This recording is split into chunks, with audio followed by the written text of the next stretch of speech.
નમસ્કાર, આપ જોઈ રહ્યા છો નેશન પ્લસ ન્યૂઝ. હું છું આપની સાથે હિરલ પંડ્યા. વડોદરા શહેરના મહેસાણા સર્કલ બાદ સનફાર્મા રોડ પર આગ લાગવાની ઘટના સામે આવી છે. સનફાર્મા રોડ પર આવેલ સત્સંગ પાર્ટી પ્લોટ પાસે એક પાર્ક કરેલી 4 વ્હીલ કારમાં અચાનક ભીષણ આગ ભભૂકી ઉઠી હતી. ગત મોડી રાત્રે વડોદરાના સનફાર્મા રોડ પર સત્સંગ પાર્ટી પ્લોટ સામે પાર્ક કરીને મૂકેલી એક 4 વ્હીલ કારમાં અચાનક જ આગ ફાટી નીકળી હતી.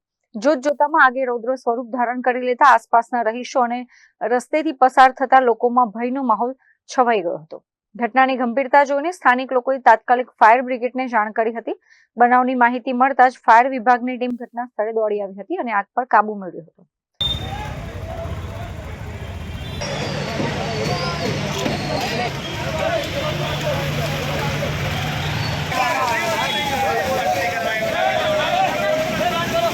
કેમેરામેન નવનીત પરમાર સાથે Chirag Patel, Nation Plus News, Vadodara. સમાચારોના સતત અપડેટ મેળવવા માટે અમારી નેશન પ્લસ ન્યૂઝની યુટ્યુબ ચેનલને સબસ્ક્રાઇબ કરો, બેલ આઇકન દબાવો અને જોડાયેલા રહો ફેસબુક, ઇન્સ્ટાગ્રામ અને ટ્વિટર પર.